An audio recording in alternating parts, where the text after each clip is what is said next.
Well, thank you very much. It's an honor to have President Zelensky of Ukraine, and we've been working very hard, very close. So we've actually known each other for a long time. We've been dealing with each other for a long time and very well.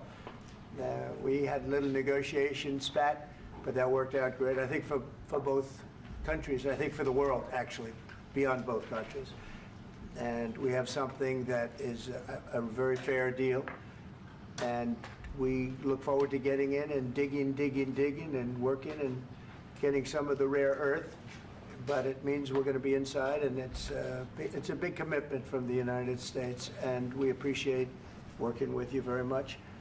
And we will continue to do that. We have had some very good discussions with Russia. I spoke with President Putin, and we're going to try and bring this to a close. It's something that you want and that he wants. We have to negotiate a deal. But we've started the confines of a deal, and I think something can happen. The big thing is the number of soldiers, mostly at this point, but soldiers being killed. They're losing thousands of soldiers. So on both sides, we're losing a lot of soldiers, and we want to see it stop.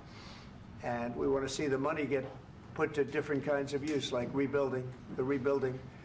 And we're going to be working very hard.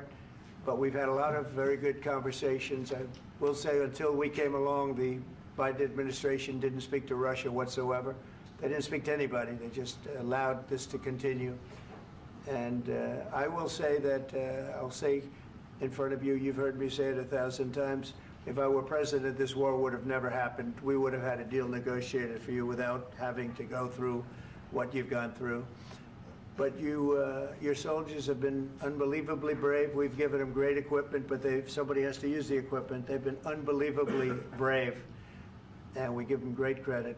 This was supposed to be over very quickly, and here we are 3 years later. So I give tremendous credit to your generals and your soldiers and yourself in the sense that it's been very hard fighting, very tough fighting. They're great fighters. And you have to be very proud of them from that standpoint. But now we want to get it over with. It's enough, right? We want to get it over with. So it's an honor to have you here. Thank you very much for coming. We're going to sign the agreement at the conference in the East Room in a little while, right after lunch. And we'll be having lunch together. We're also discussing some other things. And we appreciate everybody being here. It's somewhat of an exciting moment, but the really exciting moment is when they stop the shooting and we end up with a deal. And I think we're fairly close to getting that, and an honor to have you. And please, you'd like to say something? Yeah, thank you so much, Mr. President. Thank you for invitation. And really, I hope that this first document, will be first step to real security guarantees for Ukraine, our people, our children. I really count on it. And of course, we count that America will not stop support. Really, for us, it's very important to support and to continue it. I want to discuss it with details further during our conversation, and of course, the infrastructure or security guarantees. Because for today, I understand what Europe is ready to do. And of course, I want to discuss with you what United States will be ready to do. And I really count on your strong position to stop Putin. And you said that enough with the war. I think that is very important, Ben, to say these words to Putin at the very beginning of war, because he is a killer and terrorist. But I hope that together we can stop him. But for us, it's very important to, to save our country, our values, our freedom and democracy, and of course, no compromises with the killer about our territories, but it will be later. And of course, what I wanted, we spoke about it by phone with you, about the drones production. We have very good drones production. I think the best one in the world for today because of the war.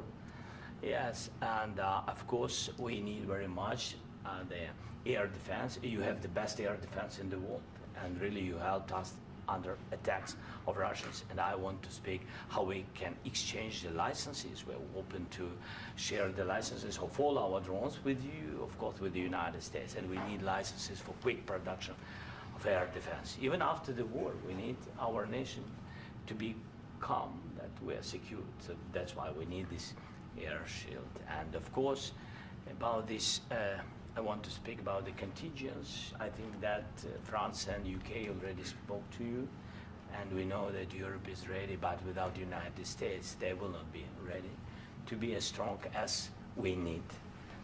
And the last point, last not least, about exchange, about our people and children. And you know that these crazy Russians, that they stolen 20,000 of children, Ukrainian children. They changed their names, they changed their families, relatives, and now they're in Russia. We want to bring them back, and really, it's a big dream, task, and goal for me, and our warriors. By the way, Mr. President, we exchanged, released more than 4,000 warriors from Russian prison, but there are thousands more in the prison. I wanted to share with you some images. How it's can I now? Yeah, Have I? please. Some minute, 1 minute, 1 minute. Just you to understand in what circumstances, in what situation they are, and what the attitude of Russia to our prisoners. That guys, just you before and after. And you see before and after, just you to understand. Now thousands of such guys, ladies and men, there, and so they don't eat, they beat them, and they do a lot of bad things. So out of, even during the war, there are rules. Everybody knows there are rules during the war. So these guys, they don't have any rules. You see that 50, 60 kilograms left, and a lot of such things. And I didn't want to show you what the changes with images of children, because I will just share with you. And I mean, it's looking tragic. Yep, that's tough stuff. Yeah, I wanted very much to give you, and you see. Yeah. This is pastor, by the way. They stolen pastors because it's not Russian church. They stolen pastors and moved pastors to the prison. At the end of last year, we brought 3 pastors, and we could exchange them. And this is pastor, you see. Yeah, that's tough. Yeah. So I mean, this I wanted to show you, and this. So thank you very much. We want to get that ended, right? Yeah, of course. We And want. I think we will. And We have to, of course. do you have any questions, please? Thank you, Mr. President. With the, how much money is the U.S. going to put into the fund that is being created today, and how does this provide long-term security for Ukraine? Well, we don't know exactly how much, because we're going to be putting some money in a fund that we're going to get from the raw earth that we're going to be taking and sharing in terms of revenue. So it's going to be a lot of money will be made from the sale and from the use of raw earth. And as you know, our country doesn't have much raw earth. We have a lot of oil and gas, but we don't have a lot of the raw earth.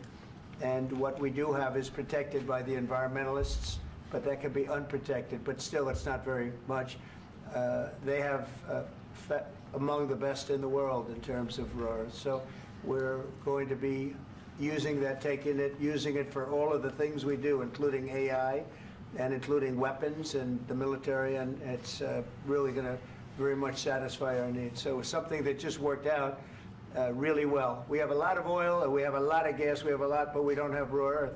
So this has just about every component of the raw earth that we need for computers, for all of the things we do.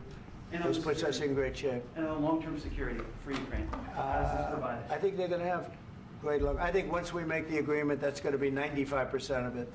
They're not going to go back to fighting. I've spoken with President Putin, and I feel very strong. I've known him for a long time, and I feel very strongly that they're very serious about it, and we'll make a deal. And when the deal is made, I don't think, we talk about security. Everyone's talking about the other day, all they talked about was security. I said, let me make the deal first. I have to make the deal first. I don't worry about security right now.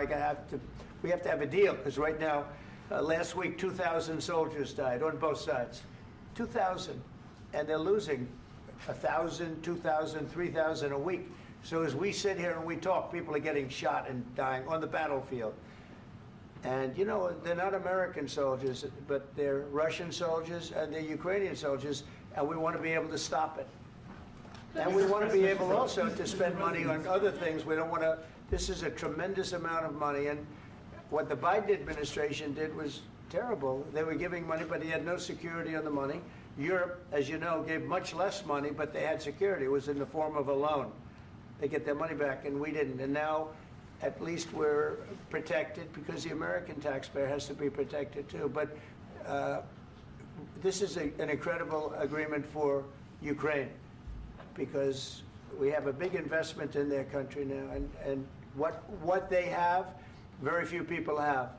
And we're able to really go forward with very, very high-tech things and many other things, including weaponry that we're going to use in many locations, but that we need for our country. Mr. President, This allows us to do that.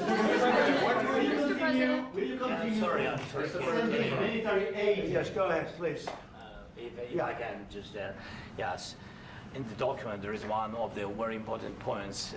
If we speak about business and investment, we never had LNG terminals in Ukraine. This document will open. I mean, the next documents, but anyway, here we see in the framework, we see really goodwill for this. LNG terminals for us is very important, and I think for security of European continent. We have the biggest storage, gas storage.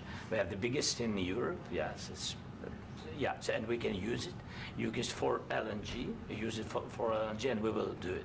And really, we can help Europe because Europe really helped. President Trump said that they made less support, but they are our friends and they are our very supportive partners. They really gave a lot, Mr. President. They did. They gave a lot, but they gave much less. No. Much less. No. No. Don't argue with me. No. Okay. Okay.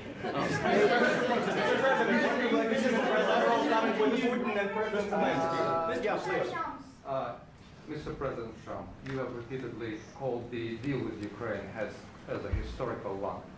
And as a President of the United States, you make historical decisions in other issues which affect America and other world. So what place in the world history do you want to take? And do you associate yourself with any famous historical figures? Yeah, I'd say George Washington, Abraham Lincoln. I would say I'm far superior to George Washington and Abraham Lincoln. Now, you know I'm only kidding, right? Because when I say that, the fake news is going to go wild. They're going to say he considers himself to be better than Washington. But you never know. You never know. I don't compare myself to anybody. I'm here to do a job. We've had a great 35 days or whatever it might be, a month, a little more than a month. We've accomplished tremendous amounts. Not only this would be a very great achievement if we could get the war stopped and get them back to normalization. I think that's going to happen. We've had very good talks on both sides, as you know. But I think we've done a very good job, just generally. If you look at all of the things we've done in 30 days, they're saying there's never been a opening for a president. The first month, there's never been a first month like we've had.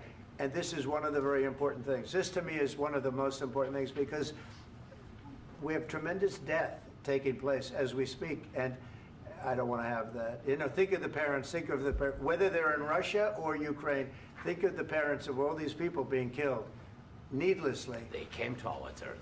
Should have never started. This would have, if I were president, this would have never started. Mr. President, where has out your conviction?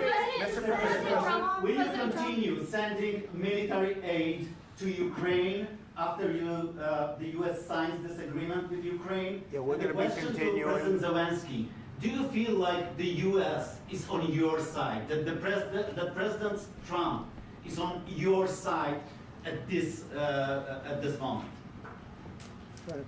What do you think? He wants to know, do you think that, sort of a stupid question. I guess we wouldn't be here if I wasn't. I think that the United States on our side from the very beginning of occupation, and I think that President Trump on our side, and of course, I'm sure that the United States President will not stop support. This is crucial for us. It's important for us. Yes. And Putin, the president speaks about the people and the soldiers which are dying, but they came to our territory, they came to our land. They began this war, and they have to stop. And I think this is the question, with really the most important question. Can President Trump, I hope yes, with some other allies, to stop Putin, withdraw these enemies, our enemy, withdraw these troops from our land? And I think that you asked about the history, I think that if President, or when, he will stop Putin, if President Trump will bring peace to our country, I think he will be on this wall in time. We've had very, very good talks. What about military aid to Ukraine? President Zelensky just said that there would be no compromises with Vladimir Putin. I just wanted to ask both of you, firstly, are there compromises that you think that President Zelensky is going to have to make?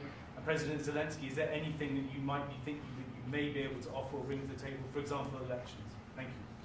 I think you're going to have to always make compromises. You can't do any deals without compromises. So certainly he's going to have to make some compromises, but hopefully they won't be as big as some people think you're going to have to make. That's all. That's all we can do. I'm here as an arbitrator, as a mediator to a certain extent between two parties that have been very hostile, to put it mildly. They've been very hostile. There's been a vicious war. There's been a vicious war. You know, it's a very level battlefield, and those bullets go out, and as I've said many times, we were talking about it with Pete, many times the only thing stopping those bullets is a human body. And in the case we're talking about, generally young human bodies are stopping a lot of bullets. It's dead level. That's why it's great farmland. It's great land. It's great farmland, but there's very little protection against the bullets that are being, and other things that are being shot.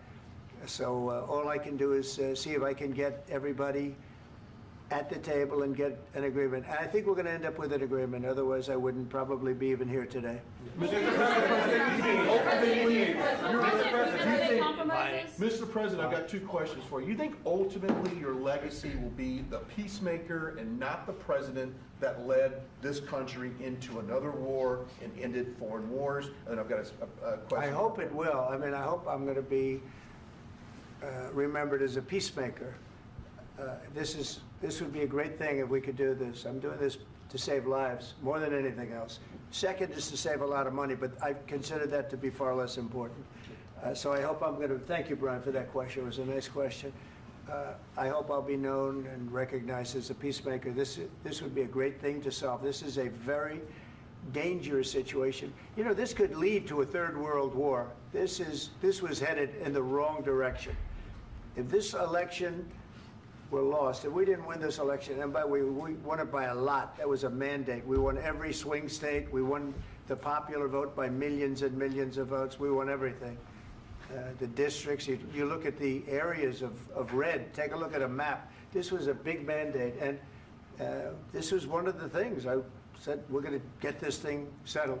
If we didn't win, I think this could have very well ended up in a third world war, and that would not have been a good situation. What was your second question? And my second question for President Zelensky, why don't you wear a suit?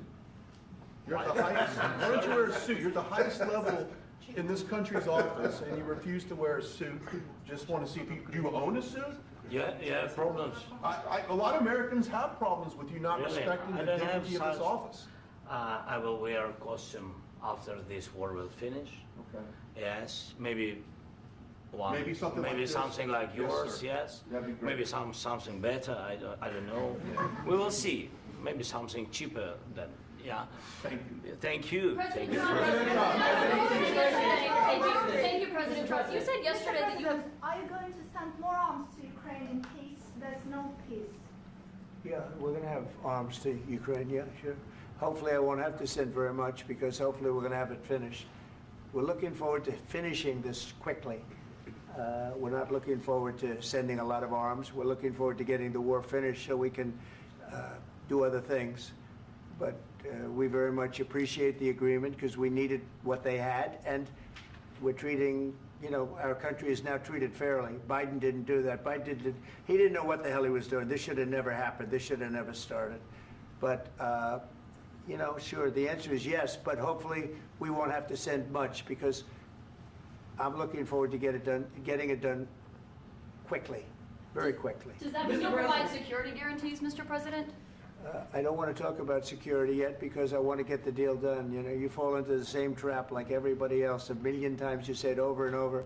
I want to get the deal done. Security is so easy. That's about 2% of the problem. I'm not worried about security. I'm worried about getting the deal done.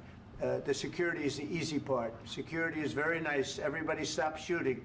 And now will Europe put people there? I know France is going to. I know the UK is going to. I know other countries are going to, and they happen to be right next door. We haven't committed, but we could conceivably. You know, we have security in a different form. We'll have workers there digging, taking the raw earth so that we can create a lot of great product in this country. So in that sense, you have something, but we haven't determined that yet. I will say, in speaking to France and in speaking to, and they were here, as you know, last week and just the other day, they have committed to a lot of security. I don't think you're going to need much security. I think once this deal gets done, it's over. Russia's not going to want to go back, and nobody's going to want to go back. When this deal ends, I really believe this deal is going to be over. Question? Yeah, please go ahead. Thank you. Go ahead. Thank you, sir. Yeah. Mr. President, thank you. You had Mr. Macron and Keir Starmer at the White House this past week, both of whom praised your courage and conviction to lead the pathway towards peace. Yes. Part of that involved, though, re-engaging Russia in diplomatic relations, something that previous leaders lacked the conviction to do so. What gave you the moral courage and conviction to step forward and lead that? Well, I love this guy. Who are you with? One American News, sir. Well, that's why I like him. One American News does a great job. I like the question. I think it's a very good question. It's a pathway to peace. It's a pathway to getting something solved. And I feel that as the head of this country, I have an obligation to do that. Plus, you know, we're very much involved. We got involved. It's too bad we got involved because there should have been no involvement because there should have been no war. And there shouldn't have been October 7th. That would have never happened. As you know, Iran was broke.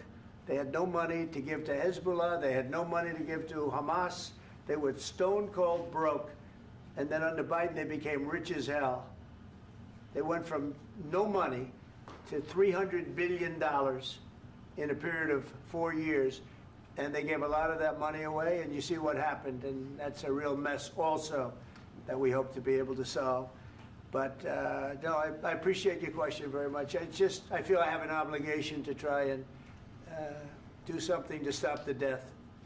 If I can answer, yes, if I can answer, Please, sorry, go ahead. please. And I do like your clothing, by the way. Yeah, really? Even though I think he's a Yeah? great guy, by the way. But I don't know if you two like each other. But you know what? I think he's dressed. I think he's dressed I like this beautifully. guy. I don't. I think he's dressed beautifully. So I have more serious things than answer on such Yeah, question. sure, that's I will okay. answer on more serious That's a good question if statement. I can. That's good. Yeah. So please, about security guarantees and about just ceasefire. We can't just speak about ceasefire and speak and speak. It will not work. Just ceasefire will never work because I'm like a president. I have this experience, and not only me. Ukraine before my presidency, from the 2014, Putin broken 25 times. 25 times he broken his own signature. 25 times he broken ceasefire. But he never broke to me. He never broke to me. No, you were the president. You were the president during. He never broke to me. In 2016, you've been the president, Mr. President. You've been the president, but he had, of course, not with you, but he had during those periods, he had conversations with our side.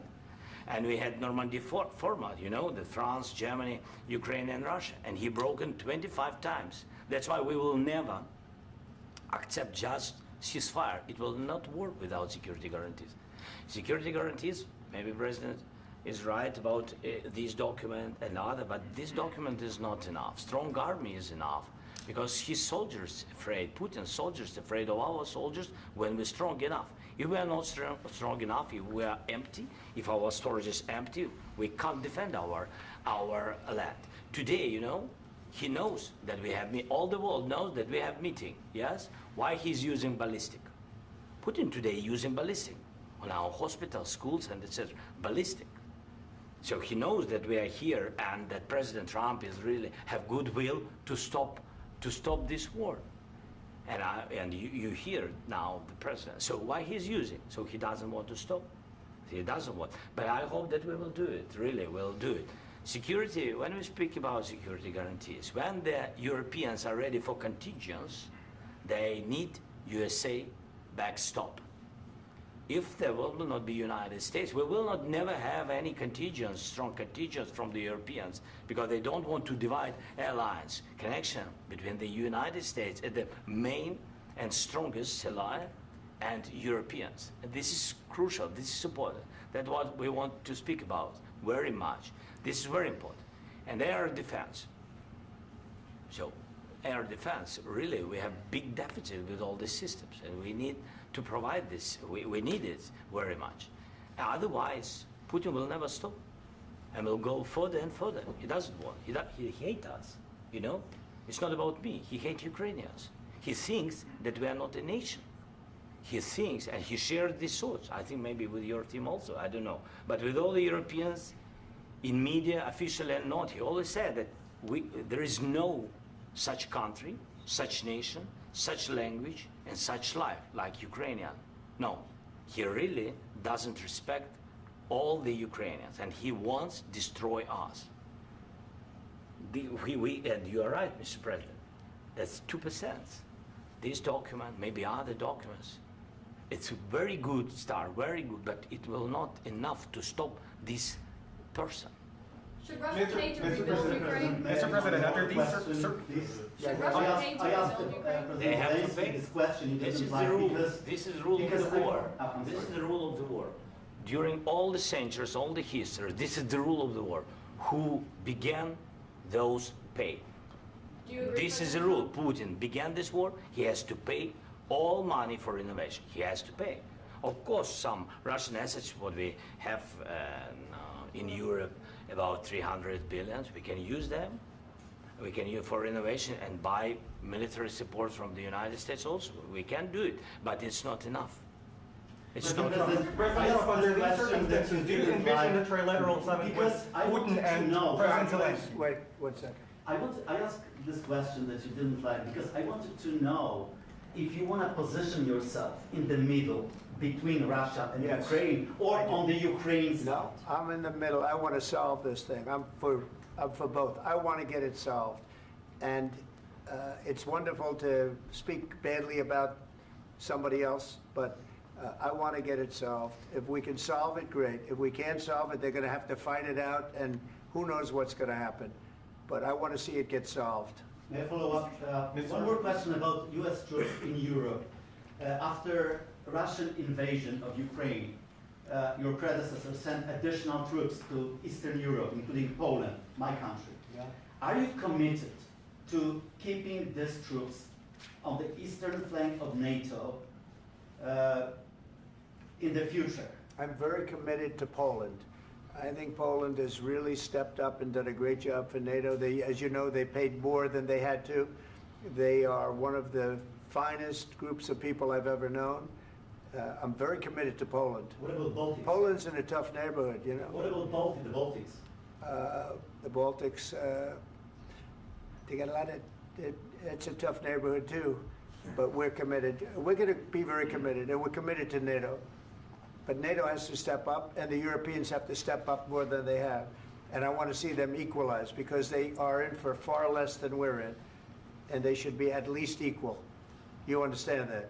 Why is the United States, we have an ocean in between, why is the United States in for so much more money and other things as Europe? With that being said, and as you said, they've also been obviously very helpful, but we have put in far more than they have, and I think they should equalize.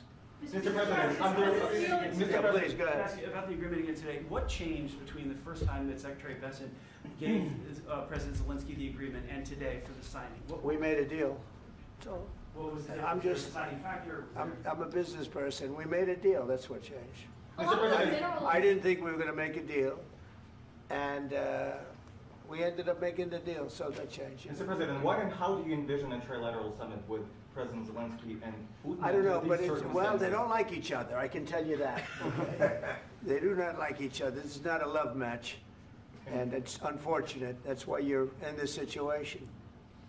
The United States should not have allowed this to happen, okay? The United States, run by a man that didn't know much, I'm going to be very nice, run by an incompetent person, very incompetent person, should never have allowed this to happen.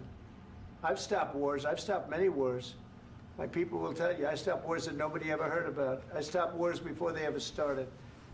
You can look at some of, I could give you a lot of nations that would tell you right now they were probably going to war. I could tell you right now there's a nation thinking about going to war on something that nobody in this room has ever even heard about. Two smaller nations, but big, still big. And I think I've stopped it. But this should have never happened. Mr. President. Sorry, just a second. About any negotiations. First of all, I want really to tell you, and I think that everybody understands that Ukraine, modern Ukrainians, nobody wants to stop this war.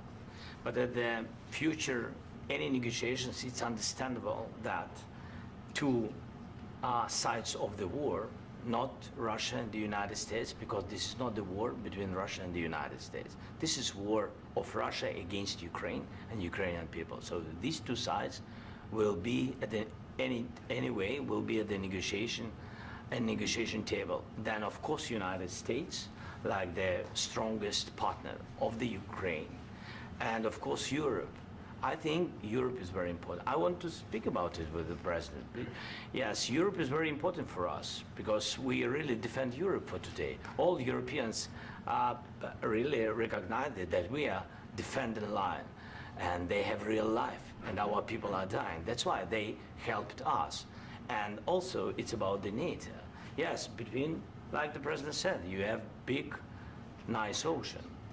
Yes, between us. But if we will not stay, Russia will go further to Baltics and to Poland, by the way. But first to the Baltics. It's understandable for them because they've been in the USSR. You know, they've been one of the republics of the USSR, and Putin wants to bring them back to his empire. It's a fact. And when he will go there, if we will not stay, you will fight. Your American soldiers, it doesn't matter, do you have ocean or not, your soldiers will fight. Mr. President, would you be willing to visit Ukraine, maybe Kyiv or Odessa, which is known to be at the Riviera or Black Sea? It was my question. I'm sorry. I don't want to talk about Odessa now. Let's not talk about Odessa. I want to talk about making a deal, getting peace. We don't have to talk about Odessa, but a lot of cities have been destroyed. A lot of cities that are not recognizable. There's not a building standing. No. And a lot of things have Mr. President, you have to come and to look. No. We have very good cities. Yes, a lot of things have been destroyed, but mostly cities alive, and people work, and children go to school. Sometimes it's very difficult. Sometimes closer to front line, children have to go to underground schools or online, but we live. Ukraine is fighting, and Ukraine lives. This is very important. And maybe it's Putin is sharing this information that he destroyed us.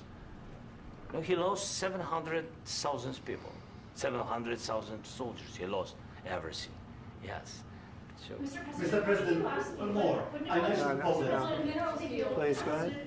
When did you last speak with President Putin, and what did he say that? A couple of days ago. And what did he tell you that gave you the assurance that he wanted peace? Well, that's what I do. My whole life is deals. I know pretty good. And I've known him for a long time. I've dealt with him for a long time. He had to suffer through the Russia hoax. You know, Russia was a hoax. It was all Biden. It was nothing to do with him. So he had to suffer through that, and he was able to do that.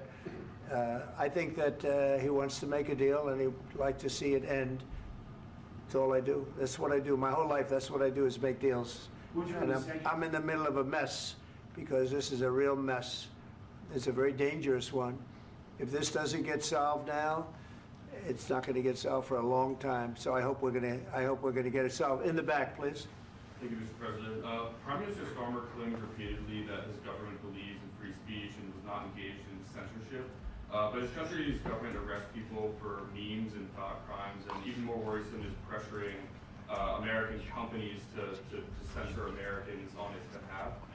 How can he be a reliable, trustworthy partner when he says things that are demonstrably false on such an important topic? Well, we actually spoke to him about that yesterday, and we thought they took it very, very much too far. JD was very strong on it, so was I, so was Marco, and we've been speaking to him about it. Marco, would you like to say something about that? We have concerns, obviously, with the conduct of those, particularly as it impacts Americans. And there's real concern that American speech, which is online, could fall into the hands of British or any country's jurisdiction. And so this is a point the Vice President made at Munich, and I think it's a very compelling one, that what unites us with Europe, as much as anything else, is these shared values, and one of them being free speech. And so if Americans are threatened by it, we're going to need to take action in that regard. Mr. President. It's actually a very important question. We spoke about this in detail with the Prime Minister, the Foreign Secretary, and others at lunch yesterday, and I know that Secretary of Commerce Lutnick followed up in private meetings last night. This is really important. We believe Americans have the right to speak their mind, even if we in this room disagree with them. They have the right to speak their mind in the public square, which is often online these days. And we're going to defend that right as it pertains to American companies and American citizens vigorously if we have to.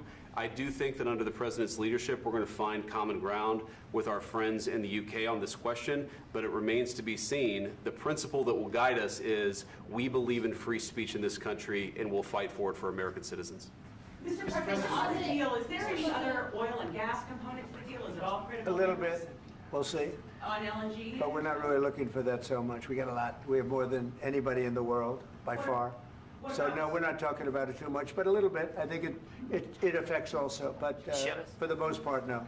And sir, is there any agreement from Ukraine to purchase U.S. LNG as part of the deal, or is that on the table at all? No, we don't need that. Mr. President, I just wanted to ask you about, you just mentioned that you'd spoken to Vladimir Putin a couple of days ago. Just to be clear, that's a new call, not the one that you... I've spoken to him on numerous occasions. Okay, and how was the latest call? What did you discuss? How did it go? Are you serious with that question? I am, I'd love to know. It went well. I think we're going to have a deal. On the minerals deal, Mr. President, some of those minerals are in the east of Ukraine, not far from the front lines and in areas that Russia has occupied. Will you direct President Putin to withdraw his forces from those areas if there's U.S. interest? Well, we'll take a look at the time. We have a lot of area. It's a very big area we're talking about, so we'll take a look. I'll study that and I'll see. And who would protect those minerals if they are U.S. interests? Would that be Ukrainian forces? They'll be protected. European The agreement forces? will protect them. U.S. The agreement, yeah, we're signing an agreement. Right, but what if Russia tries to invade or there's Russian aggression in those spots? I just told you, I don't think that's going to happen. And if that were going to happen, I wouldn't make a deal. If I thought that was going to happen, I wouldn't make a deal. Some people may wonder why. You know, they ought to focus on CNN on survival, not asking me these ridiculous questions. Focus on surviving, because CNN's got such low ratings, I don't think they're going to survive. Let's go. Please, go ahead. I already mentioned Poland. Poland was under Russian control for decades after the Second World War. When I was a kid, I looked at the United States not only as a most powerful country, richest country in the world, the country that has great music, great movies, great muscle cars, but also as a force for good. And now I'm talking with my friends in Poland, and they are worried that you align yourself too much with Putin. What's your message for them? Well, if I didn't align myself with both of them, you'd never have a deal. You want me to say really terrible things about Putin and then say, "Hi, Vladimir, how are we doing on the deal?" That doesn't work that way. I'm not aligned with Putin. I'm not aligned with anybody. I'm aligned with the United States of America and for the good of the world. I'm aligned with the world, and I want to get this thing over with. You see the hatred he's got for Putin. It's very tough for me to make a deal with that kind of hate. He's got tremendous hatred, and I understand that, but I can tell you the other side isn't exactly in love with, him either. So it's not a question of alignment. I'm aligned with the world. I want to get the thing set. I'm aligned with Europe. I want to see if we can get this thing done. You want me to be tough? I could be tougher than any human being you've ever seen. I'd be so tough. But you're never going to get a deal that way, so that's the way it goes. All right, one more question. Hey, I want to respond to this. So look, for 4 years in the United States of America, we had a president who stood up at press conferences and talked tough about Vladimir Putin, and then Putin invaded Ukraine and destroyed a significant chunk of the country. The path to peace and the path to prosperity is maybe engaging in diplomacy. We tried the pathway of Joe Biden of thumping our chest and pretending that the President of the United States' words mattered more than the President of the United States' actions. What makes America a good country is America engaging in diplomacy. That's what President Trump is doing. Can I ask you? Sure. Yeah? Yeah. Okay. So he occupied our parts, big parts of Ukraine, part of East and Crimea. So he occupied it on 2014. So during a lot of years, so I'm not speaking about just Biden, but those time was Obama, then President Obama, then President Trump, then President Biden, now President Trump, and God bless, now President Trump will stop him. But during 2014, nobody stopped him. He just occupied and took. He killed people. You know what the contact line? 2015. 2014 2014. and 2014. 2014. Yeah. So I was, he killed, I was not here. Yeah, but that's exactly right. Yes, but during 2014 till 2022, yeah, the situation the same. The people are been dying on the contact line. Nobody stopped him. You know that we had conversations with him, a lot of conversation, my bilateral conversation, and we signed with him. Me, like a new president. In 2019, I signed with him the deal. I signed with him, Macron and Merkel, we signed ceasefire. Ceasefire. All of them told me that he will never go. We signed with him with gas contract. Gas contract. Yes, but after that, he broken this ceasefire. He killed our people and he didn't exchange prisoners. We signed the exchange of prisoners, but he didn't do it. What kind of diplomacy, JD, you are speaking about? What do you mean? I'm talking about the kind of diplomacy that's going to end the destruction of your country. Yes, but if you Mr. President, with respect, I think it's disrespectful for you to come into the Oval Office and try to litigate this in front of the American media. Right now, you guys are going around and forcing conscripts to the front lines because you have manpower problems. You should be thanking the President for trying to bring it into this conflict. Have you ever been to Ukraine that you say what problems we have?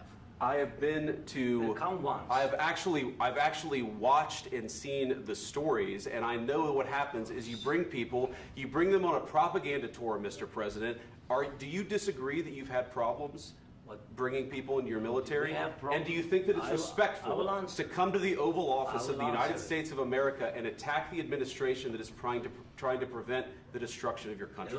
A lot of questions. Let's start from the beginning. Sure. First of all, during the war, everybody has problems. Even you, but you have nice ocean and don't feel now, but you will feel it in the future. God bless. You don't know that. God bless. You don't God know bless. that. You will not have a war. Don't tell us what we're going to feel.